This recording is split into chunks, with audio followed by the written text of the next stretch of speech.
All right, everybody, welcome to Math with Grace. For this video, we're going to be going through Algebra, Unit 3, Lessons 1 through 5. Lesson 1 for Unit 3 begins on page 2, and now we're going to talk about the distributive property with division.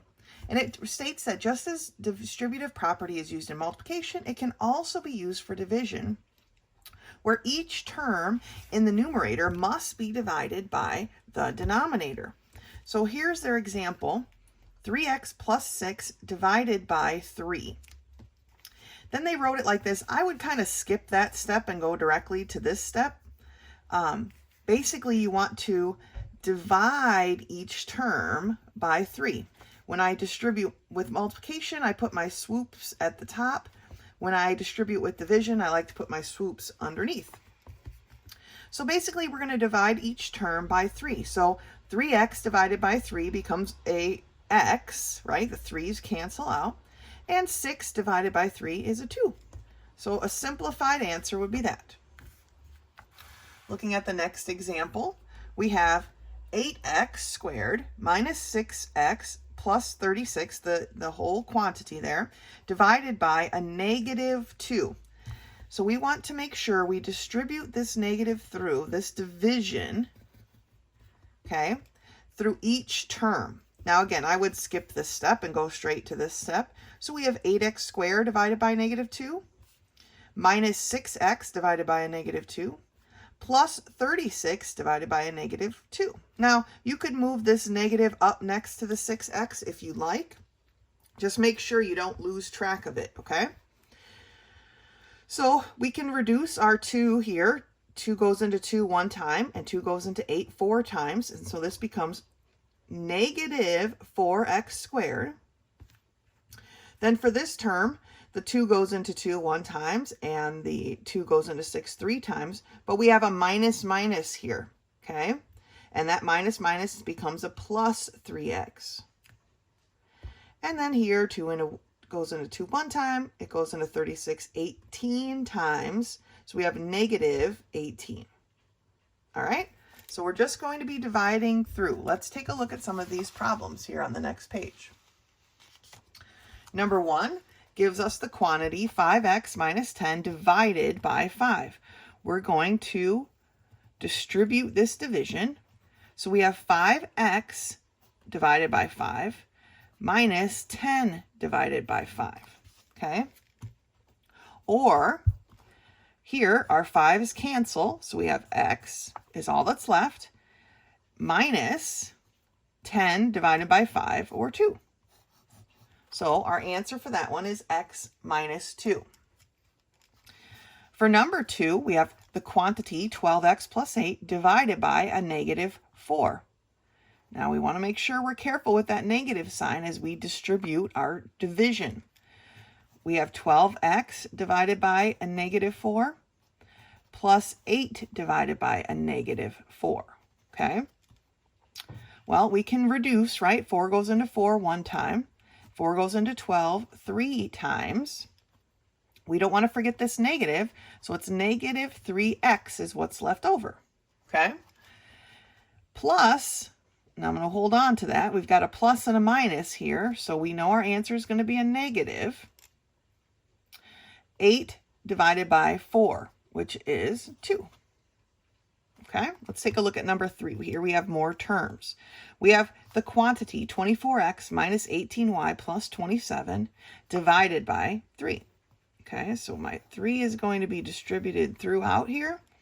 So I end up with a 24x divided by 3 minus 18y divided by 3 plus 27 divided by 3. For my 24x divided by 3, this can be reduced. 3 goes into 3 one time, and it goes into 24 8 times, right? So I'm left with an 8x. Here, 3 goes into 3 one time, but it goes into 18 6 times. So I have a negative 6y. And then here, 3 goes into 3 once, and it goes into 27 9 times. So plus 9. All right. This is why I like to put boxes around things so I don't lose them when I start my next problem. Let's take a look at number 4. We have the quantity 4z squared minus 2z divided by 2z. Now here we're dividing by a variable, so we need to make sure we're canceling our variables properly. So 4z squared divided by 2z minus 2z divided by 2z. Okay, well, 2 goes into 2 once, and it goes into 4 twice, okay? We want to move this z up. It's going to cross the line and change its sign. So now we have z to the 2 minus 1, or just plain z. So we can just cross this out, right? And we've got this z left over. So we're left with 2z. Here we have minus 2z over 2z. Well, this is basically a 1 and this is a 1, right? Any number over itself, even if there's a variable, as long as the variable is over itself, is a 1. But don't forget to write down that 1, right? Just because they cancel doesn't mean they disappear. They're not a 0. They are still a 1, and we need to represent that. So the answer is 2z minus 1. Let's take a look at number 9. We've got the quantity 3x squared y plus 6y squared divided by 2xy. So again, we're going to distribute our division. So we have 3x squared y divided by 2xy plus 6y squared divided by 2xy. Now, in this case, our answer is going to stay as fractions. And for some of these problems anyway, for some, at least this one. But let's take a look. Can we divide evenly 3 and 2? No, we cannot. So my 3 is going to stay here and my 2 is going to be there. Here we have a fraction, right? But for my variables, I can reduce. My x is going to cross the line and change its sign. So I have an x to the 2 minus 1, or just an x to the 1 power, or just an x, okay? We don't have to label that 1 power. But here I have a y over a y, and y over y is just equal to 1. So they kind of cancel each other out.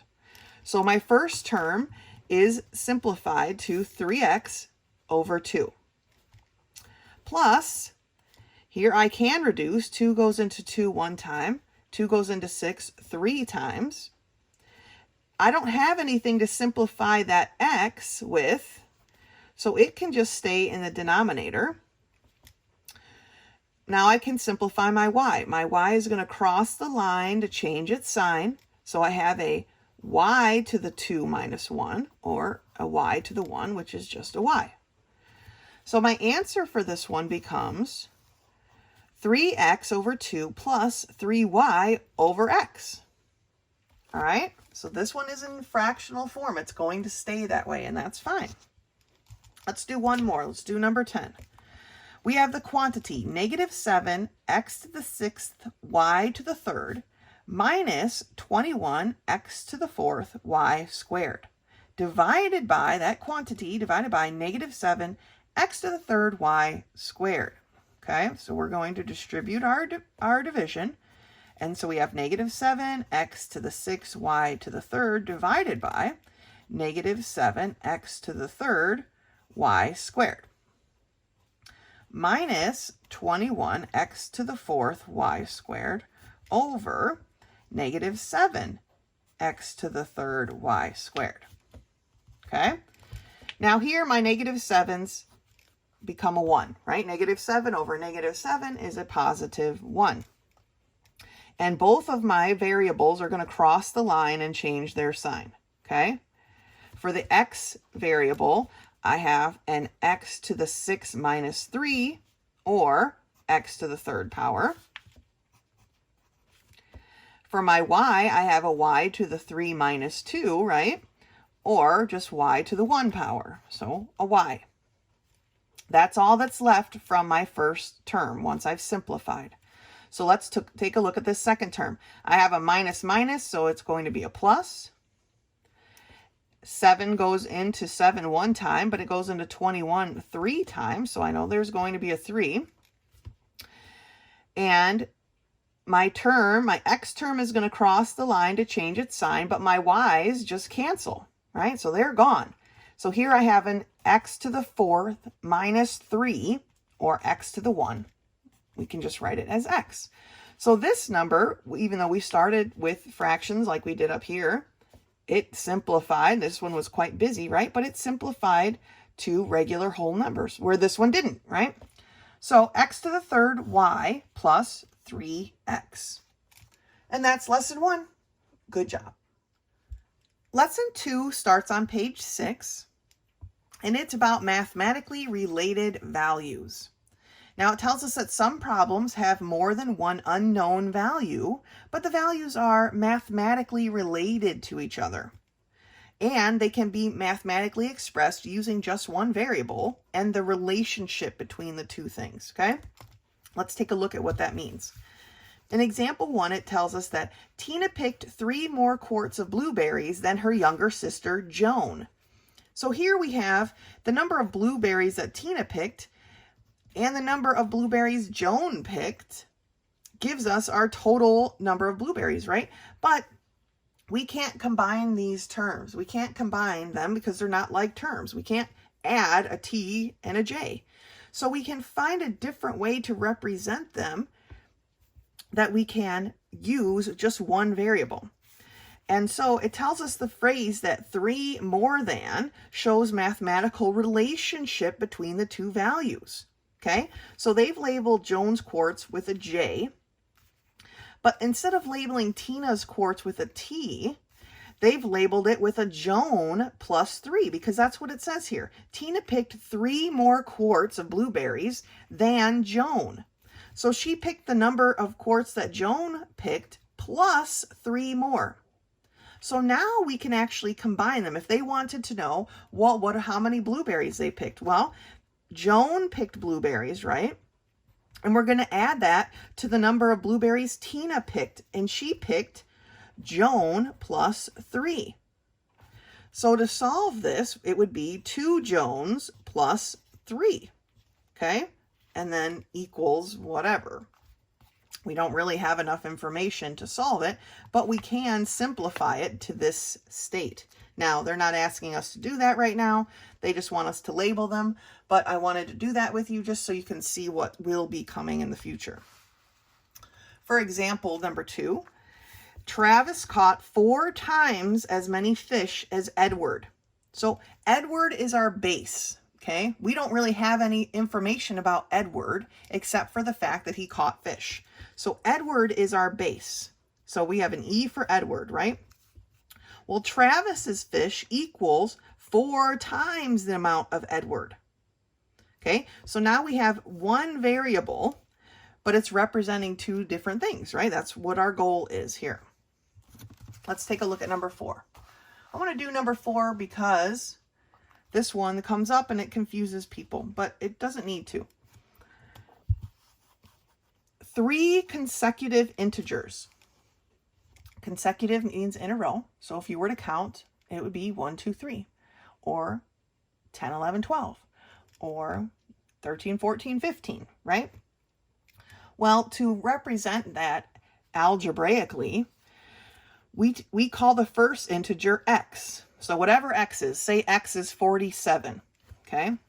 If x equals 47, then the second integer is x plus 1, because 47 plus 1 is 48, right?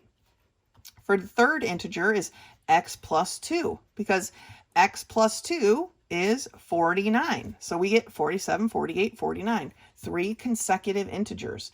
Now, sometimes they'll ask you for 3 consecutive odd numbers.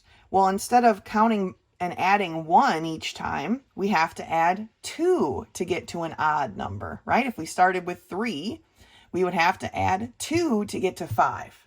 Then we would have to add 4 to 3 to get to 7. So that one's a little bit different, but these aren't too bad. We have to remember what we're looking for, okay? We're counting 3 numbers in a row. All right, let's take a look at some of these from the work here. Let's do them together. Number 1, Angela is 5 times the age of her sister, Julie. Okay, so we don't have any serious information about Julie, so Julie's age becomes our base. So we have Julie's age, and I'm going to say it's a capital J. So for Angela's age, hers is going to be 5 times the age of Julie, so 5J. Okay. Number 2, Michael used 3 more gallons of gas than Elliot. So Elliot is our base. So Elliot, oh, I spelled that wrong. Elliot equals E. Okay. Michael, how do we relate him to Elliot? Well, he used 3 more gallons of gas than Elliot. So he used the same amount of gas that Elliot did plus 3 more gallons. Okay. So that would be E plus 3. Number 3, the cost of a bicycle or of bicycle A is $17, less than bicycle B. So bicycle B is our base because we don't have any more information about it. So bicycle B is just going to be, I'm just going to call it B.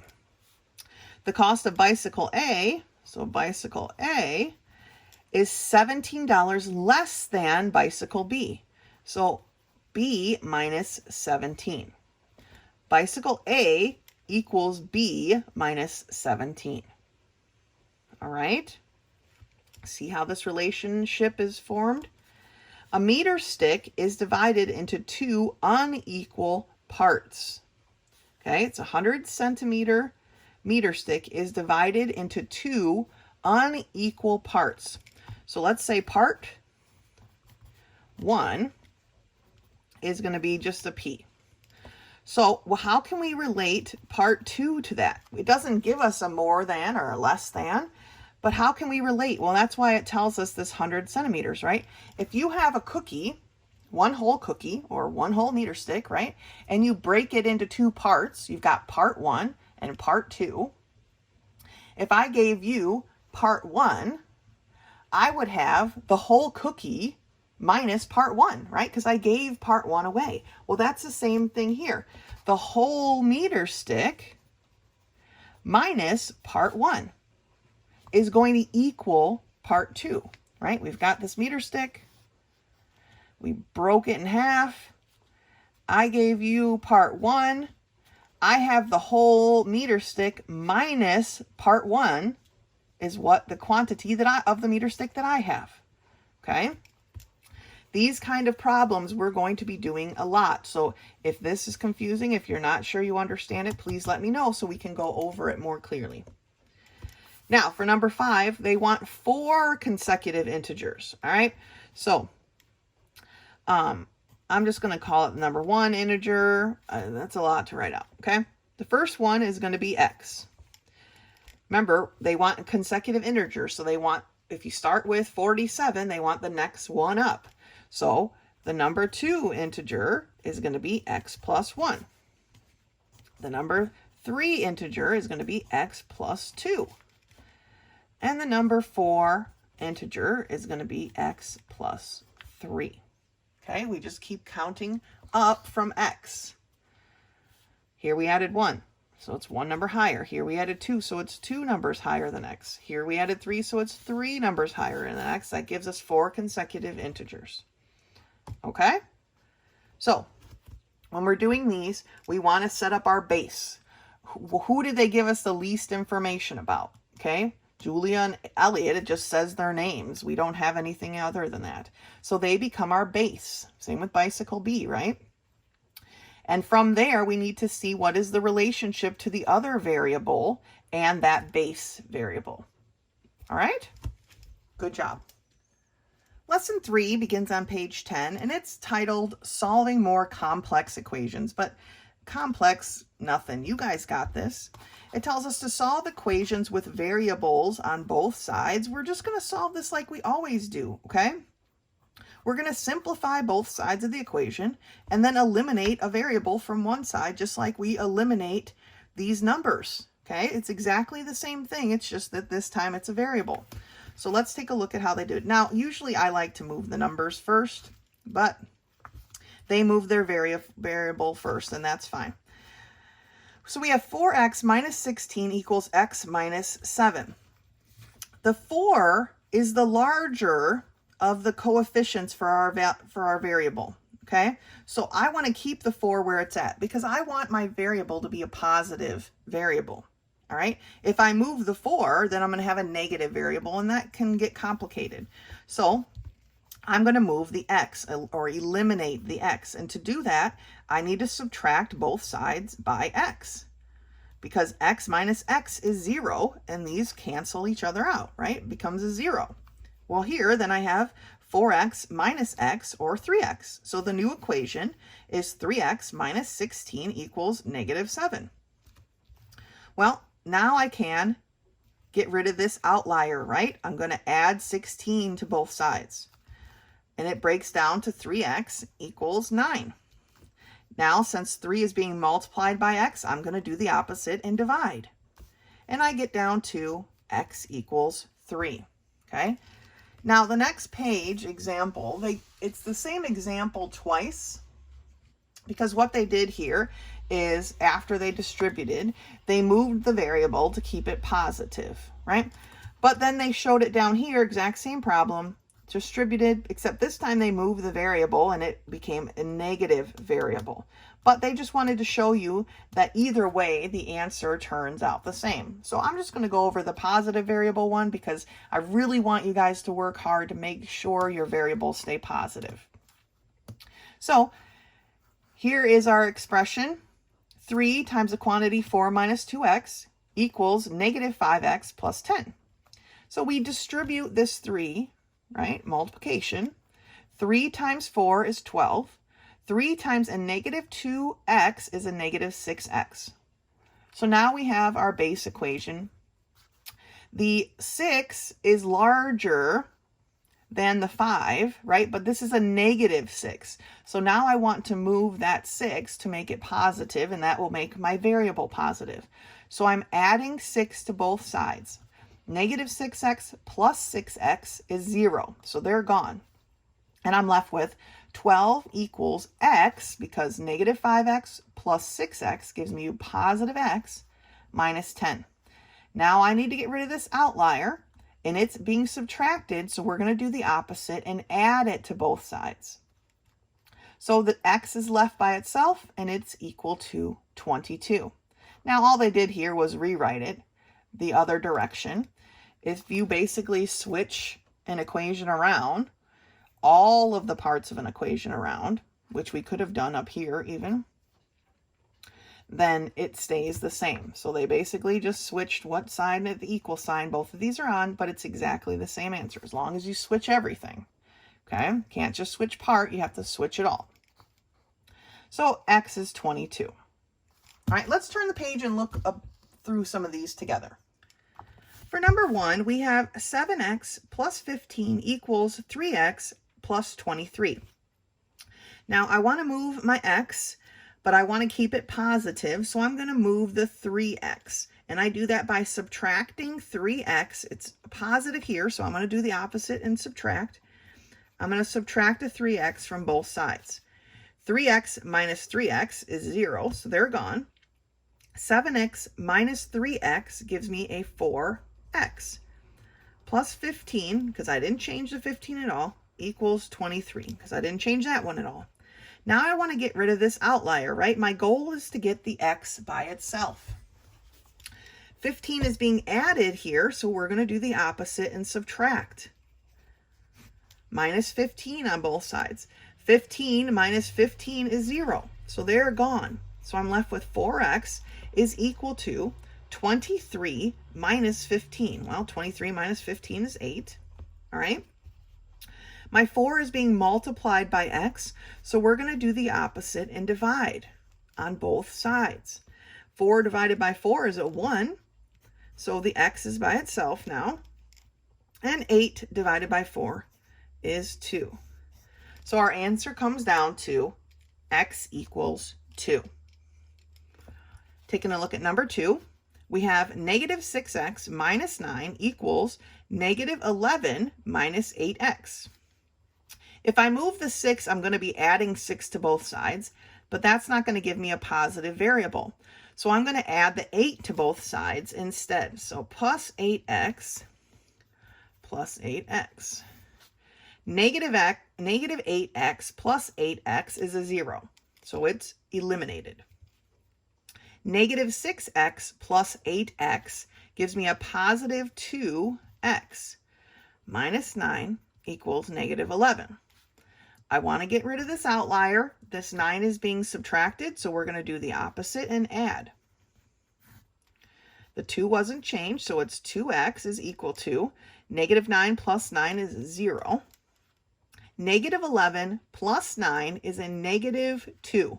We went down 11 blocks, but we only filled in 9 of them, so we still have negative 2 blocks left. The 2 is being multiplied by x. We're going to do the opposite and divide. 2 over 2 is a 1, so they cancel each other out. And x is equal to negative 2 over 2. Well, we just said 2 over 2 was a 1, so it becomes a negative 1. Okay, let's take a look at number 5. For number 5, we have 2 times the quantity 5x minus 3 plus 2 equals 7x minus 5. So we've got quite a bit of simplification to do before we can even start moving things around. And first thing we want to do is distribute. 2 times 5x is 10x. 2 times a negative 3 gives me a negative 6. And then I have this plus 2 laying around out there equals 7x minus 5. I need to combine these two things. 10x, negative 6 plus 2 gives me a negative 4. Okay, the rest of the terms haven't changed at all yet. Now, I want to keep my exponent, or my variable, sorry, positive. So I'm going to eliminate the 7. And it's positive here, so I'm going to subtract 7x from both sides. Okay, 7x minus 7x is a 0, so they're gone. 10x minus 7x is 3x. Minus 4, because I didn't change that at all, and then minus 5, because I didn't change that one yet. Now, I need to get rid of this outlier. This 4 is being subtracted. We're going to do the opposite and add 4 to both sides. Negative 4 plus 4 is 0, so they're gone. So 3x is equal to negative 5 plus 4. We dug down 5 blocks, but we only filled them in 4 of them. So we still have a negative 1. 3 is being multiplied by x. We're going to do the opposite and divide. The 3's become a 1, so they've canceled each other out, and I'm left with my x is equal to a negative 1/3. Sometimes we're going to get fractional answers. It's just the way life works out. Okay? I don't want to see a decimal here. Don't divide and put a decimal. All right? If there's not a decimal in the original equation, I don't want to see a decimal in the answer. All right? Just leave it as a fraction. One more I want to do with you, and that's number 6 here. Again, we have 6 times the quantity 2x minus 1, so we're going to have to distribute. Minus 4x equals 2. This time at least all of our x's are on the same side of the equal sign. 6 times 2x is a 12x. 6 times a negative 1 is a negative 6. Okay, the rest of the terms I just wrote in because they didn't change at all. 12x minus 4x, okay, here are our like terms. Don't forget the sign, that's very important. 12x minus 4x is 8x, then the negative 6 equals 2. Now I can get rid of this outlier, okay? This 6 is being subtracted, so we're going to do the opposite and add. The 8x doesn't change. Negative 6 plus 6 is a 0, so it's gone. And then I have 2 plus 6, or 8. Here my 8 is being multiplied by x. I'm going to do the opposite and divide, okay? 8 divided by 8 is a 1, so it's canceled out. And 8 divided by 8 is a 1, so we just write a 1. X equals 1. All right? So, if you have to distribute first, distribute. Then we combine our like terms to simplify it as much as possible on either side of the equal sign. Then we start eliminating and moving things around. Okay? The only thing we're adding to this that we haven't done in the past is moving a variable. But we can eliminate these variables just like we did with whole numbers. So no big deal. You got this. Good work. Lesson 3. So lesson 4 begins on page 16, and it's about polynomials. And this lesson is kind of strange. And it's just something we have to get comfortable with. But it tells us that a polynomial is an algebraic expression of one or more terms separated by plus or minus signs, okay? So this here is a polynomial. 6x to the third minus 9x squared plus x plus 3. But there are ways that we can name these polynomials, okay? So a polynomial is named according to the number of variables it contains. Now, it says that like that's the only thing that names it. There's a lot of different things that name it, but that's where we start, okay? With the number of variables. In this polynomial, this equation up here, there is only one variable, okay? The only variable here is x. Yes, there's an x cubed. Yes, there's an x squared, but the only variable is an x. So this would be called a polynomial in one variable because there is only one variable, which is x. Down here, on the other hand, we have an xyz, a yz, an xz, but all together we have an x, a y, and a z. So this polynomial is in 3 variables. So that's how it would be named or categorized. All right, if you kind of think of this like biology, right? We've got the categories that all these, Plantae and all the whatever. I'm not great in biology, but all the different categories that they classify animals in, right? Well, this is kind of the same thing. So this one, just one variable, this polynomial has 3 variables, so it's the polynomial in 3 variables. Literally writing all that out. You know how much I like to write things out. So polynomials are also referred to by how many terms they contain. All right, so this is the second part. How many terms does it have? A monomial has 1 term. Binomial has 2 terms. Trinomial has 3 terms. Anything with more than 3 terms is just called a polynomial.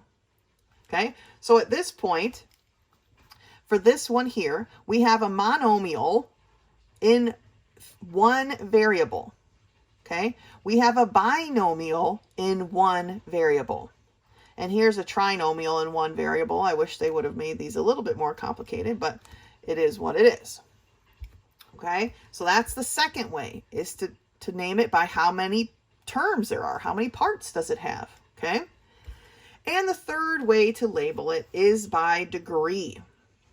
To find the degree of a single term, remember a term is just this piece, okay, just one chunk, we add the exponents of the variables. So for this term, 3x to the 4th, it only has 4 exponents, so it's to the 4th degree.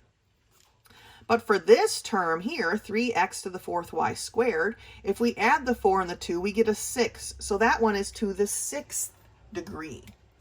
All right, so let's take a look at some of these degree problems here. That's what we have here. Write the degree of each term. So 5x to the 7, there's only the one variable, and it has 7 exponent, right? So it's to the 7th degree. You could write a little th there if you want. For number 2, we have 9a squared b to the 3rd. So we're going to add the 2 plus 3 and get to the 5th degree. Okay. For number 3, we have xy squared. The x is basically an x to the 1 power. So we have 1 plus 2, or to the 3rd degree.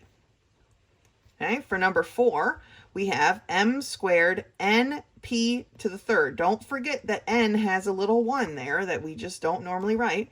So we have 2 plus 1 plus 3. All right, or 6. So this is to the 6th degree. All right. Now, the degree of a polynomial, now we're talking about the whole polynomial. Okay. How do we label the degree of a whole polynomial? Well, we compare the degree of each term. Then we pick the biggest one. So for this one, 17mn to the third minus 2m to the fifth n squared plus 10m to the third n to the third. We have to figure out the degree of each term. This one's to the fourth, this one's to the seventh, this one's to the sixth, and then we choose the largest one. So this polynomial as a whole is to the 7th degree. Okay? So let's take a look at some of these over here on page 17. Let's do some of these together. So they want the degree of the polynomial of the whole. I'm just going to write the degree of each term above it. Okay? So this is to the 4th degree, this is to the 2nd degree, and this is to the 1st degree. So the degree of the polynomial is the largest one to the 4th degree. All right, looking at number 6, we have to the 3rd degree, and then we have n to the 5th p, so that one is to the 6th degree. And then we have m, n, p to the 6th. So we have 6 plus 1 plus 1, or 8th degree. So the largest one is this 8, so the whole polynomial is to the 8th degree. For number 7, we have x to the 3rd yz, so 3 plus 1 plus 1, or 5.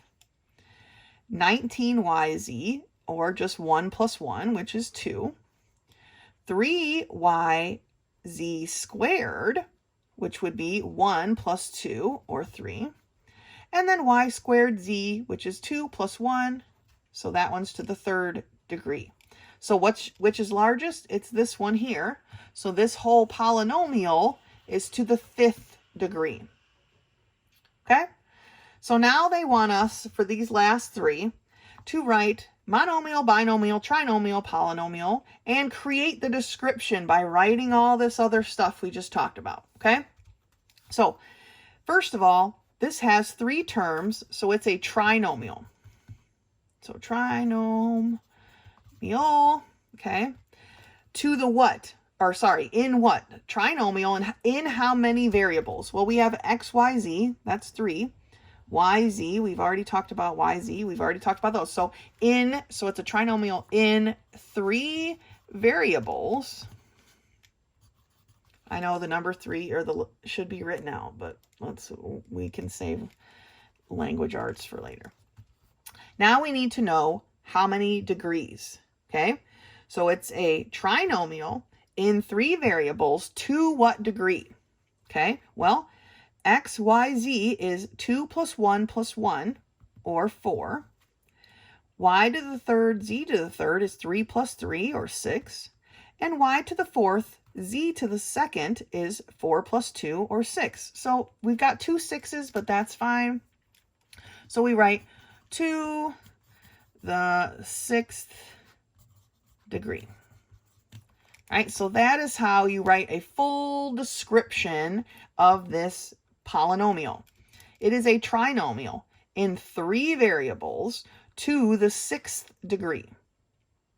All right, that's why I said this one's kind of weird, this lesson. So let's take a look at number 9. We've got 3 terms, so it's a trinomial again. How many variables do we have? Well, we have an x, we have a y, so 2. So in 2 variables, right? Now to what degree? Well, for this term, it's to the 2nd degree. For this term, we have an x and a y. They both have a 1, so it's 1 plus 1, so it's to the 2nd degree. And for this term, it's also to the 2nd degree. So to the 2nd degree. Okay? Last one, number 10. 7y to the 3rd minus 4. There are 2 terms, so it is a binomial. In how many variables? Well, there's only 1 variable, right? It's just the y. In 1 variable. To what degree? Well, we only have this one variable just in general, and it's to the third degree. So our whole binomial is to the third degree. Okay, so that's how we classify these. It's got three parts, okay? The first part is how many terms does it have? Trinomial, binomial, polynomial, right? How many terms does it have? Monomial means it only has one term, right? Then we write how many variables it has, okay? For this one, we had 3 variables, x, y, z. For here, we only had 2. We had an x and y. And this one only had 1. So we write how many variables it has. Then the third part is to what degree the entire polynomial is. So we have to find the degree of each part and then choose the largest one. All right, so I said this lesson's kind of weird. It's not really hard, but it's kind of strange. So take it one step at a time, okay? How many terms? How many variables? To what degree? Okay, great job. That's it for this video for the week. Keep up the good work. If you have any questions, please don't hesitate to contact me or meet me in my office hours. Otherwise, until next time.